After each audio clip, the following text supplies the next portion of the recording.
नमस्कार। आज हम जैनेन्द्र कुमार के द्वारा रचित निबंध बाजार दर्शन के एमसीक्यू का अध्ययन करेंगे। प्रश्न नंबर 1, बाजार का जादू चढ़ने पर मनुष्य पर क्या असर होता है? का, मनुष्य अनावश्यक वस्तुएं खरीदता है। खा, धन का अपव्यय करता है। गा, दिखावटी और गैर जरूरी वस्तुएं खरीदता है। घा, उपर्युक्त सभी विकल्प सही हैं। तो प्रश्न नंबर 1 का उत्तर है घा, उपर्युक्त सभी विकल्प सही हैं। प्रश्न नंबर 2, भगत जी का व्यवसाय बताइए। का, दूध विक्रेता। खा, मिठाई विक्रेता। गा, चूरन विक्रेता। घा, दुकानदार। तो यहाँ पर भगत जी का व्यवसाय है चूरन विक्रेता। प्रश्न नंबर 2 का उत्तर गा। प्रश्न नंबर 3, बाजार का जादू उतरने पर मनुष्य पर क्या प्रभाव पड़ता है? का, मनुष्य खुश होता है। खा, मनुष्य पछताता है और दुखी होता है। गा, मनुष्य अधिक खरीदारी करता है। घा, मनुष्य कम खरीदारी करता है। तो इसका उत्तर है खा। जब बाजार का जादू उतरता है तो मनुष्य पछताता है और दुखी होता है कि वह जो सामान लाया है वह उसे सुख देने की बजाय दुखी दे रहे हैं और उनका बजट बिगड़ गया है और उन्होंने अनावश्यक अपव्यय कर दिया है। प्रश्न नंबर 4, बाजार दर्शन पाठ के लेखक का नाम बताइए। का, जैनेन्द्र कुमार। खा, महादेवी वर्मा। गा, धर्मवीर भारती। घा, महावीर प्रसाद द्विवेदी। तो इसका उत्तर है का, जैनेन्द्र कुमार। प्रश्न नंबर 5, बाजार दर्शन पाठ संबंधित है। का, बाजारवाद से। खा, बाजार की उपयोगिता से। गा, बाजार की निराशा से। घा, बाजार का ज्ञान। तो इसका उत्तर है खा, बाजार की उपयोगिता से।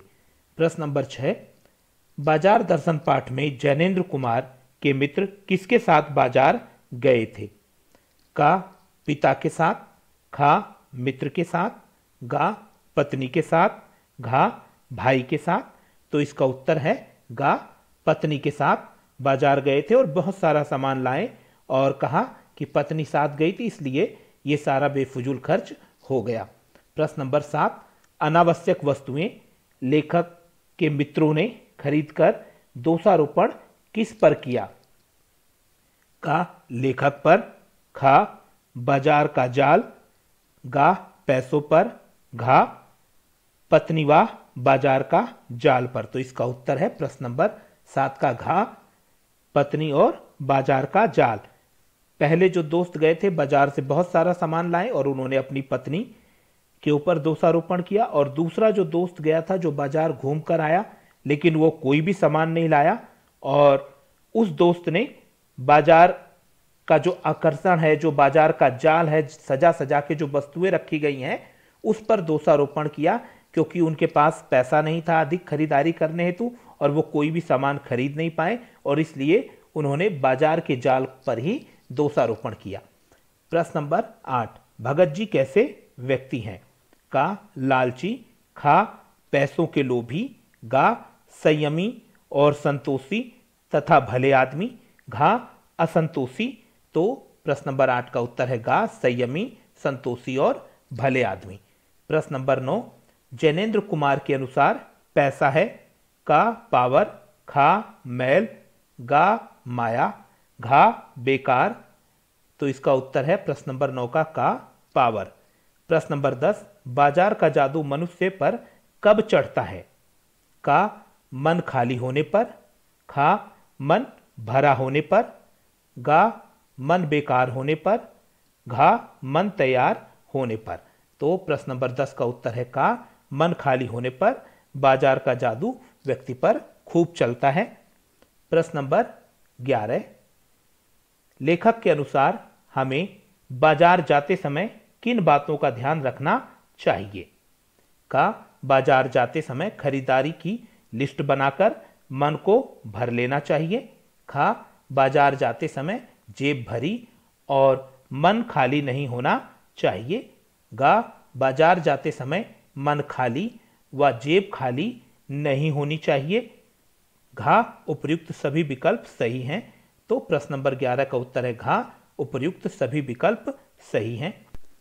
प्रश्न नंबर 12, बाजार लिंग जाति धर्म को नहीं देखता, वह देखता है का मनुष्य की क्रय शक्ति को, खा मनुष्य की विक्रय शक्ति को, गा मनुष्य की भाषा को, घा मनुष्य के स्वभाव को।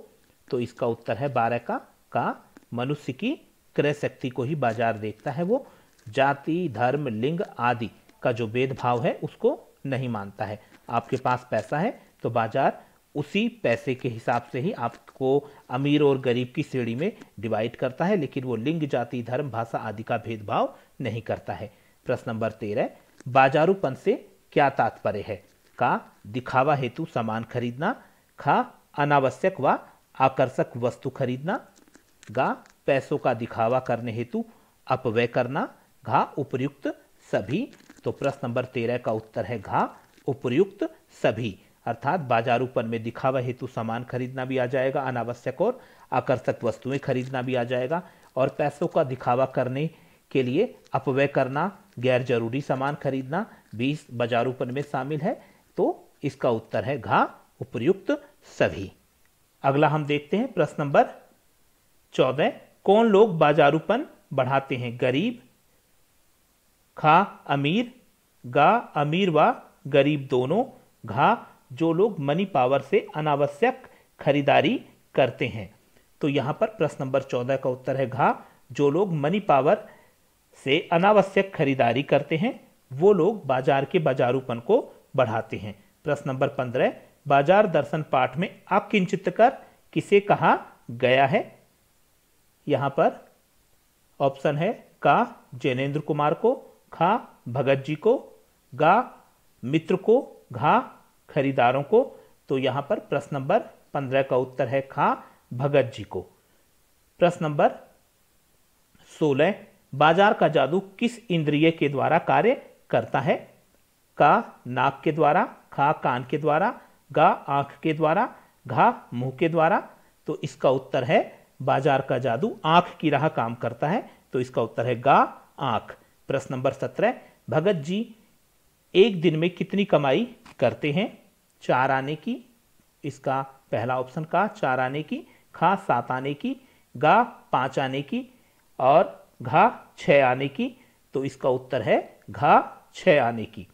प्रश्न नंबर 18, कौन लोग बाजार को सार्थकता प्रदान करते हैं? का जो लोग अपनी जरूरत का सामान बाजार से खरीदते हैं, खा जो लोग अनावश्यक खरीदारी करते हैं, गा जो लोग अपव्यय करते हैं, घा कोई नहीं। तो इसका उत्तर है का जो लोग अपनी जरूरत का सामान बाजार से खरीदते हैं वही लोग बाजार को सार्थकता प्रदान करते हैं। प्रश्न नंबर 19, बाजार की सार्थकता किसमें है? का गैर जरूरी सामान हेतु, खा जरूरी सामान उपलब्ध करवाने हेतु, गा अनावश्यक वस्तु हेतु, घा कोई नहीं। तो यहां पर बाजार की सार्थकता व आनंद किसमें है? तो इसका उत्तर है खा जरूरी सामान उपलब्ध करवाने हेतु।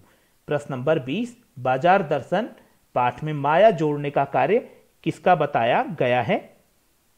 का पिता का, खा माता का, गा भाई का और घा स्त्री का। तो इसका उत्तर है घा स्त्री का। प्रश्न नंबर 21, बाजार दर्शन में लेखक ने मन के विषय में क्या कहा है? का मन को बंद नहीं रखना चाहिए, खा मन गतिशील है, गा मन खाली है, घा मन भरा है। तो यहां पर प्रश्न नंबर 21 का उत्तर है का मन को बंद नहीं रखना चाहिए।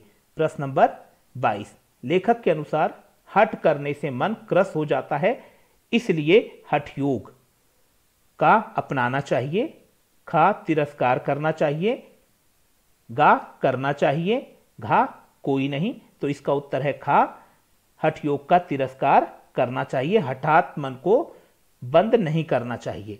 प्रश्न नंबर 23, शून्य होने का अधिकार किसका है? का भगत जी का, खा जैनेन्द्र कुमार का, गा परमात्मा का, घा शैतान का। तो उत्तर है इसका गा परमात्मा का।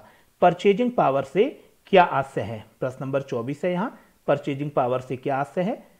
का खरीदने की शक्ति, खा बेचने की शक्ति, गा बोली लगाने की शक्ति, घा भागने की शक्ति। तो यहां पर परचेजिंग पावर अर्थात का खरीदने की शक्ति से आशय है। प्रश्न नंबर 25, बाजार में कपट के बढ़ने का परिणाम होगा। का प्रेम बढ़ेगा, खा सद्भाव घटेगा, गा लालच बढ़ेगा, घा कोई नहीं। तो 25 का उत्तर है खा सद्भाव घटेगा। अर्थात बाजार में कपट के बढ़ने का परिणाम यह होगा कि भाईचारा और सद्भाव का ह्रास होगा। तो इसका ऑप्शन है खा सद्भाव घटेगा। प्रश्न नंबर 26, भगत जी का आचरण समाज में क्या स्थापित करने में मददगार है। का ईश्वर की प्रतिष्ठा, खा घृणा, गा अशांति, घा शांति। तो प्रश्न नंबर 26 का उत्तर है घा। भगत जी का स्वभाव समाज में शांति स्थापित करने में मददगार होगा। प्रश्न नंबर 27, चमक दमक और दिखावा हेतु क्रय को लेखक ने क्या कहा है। का योग्यता, खा बाजार बुद्धि, गा बाजारूपन, घा बाजारवाद। तो प्रश्न नंबर 27 का उत्तर है गा बाजारूपन। आशा करते हैं कि आपको ये बाजार दर्शन के जो एमसीक्यू हैं वो समझ में आए होंगे, और यदि आपको कोई असुविधा है तो आप अपने प्रश्न कमेंट सेक्शन में हमसे पूछ सकते हैं। धन्यवाद।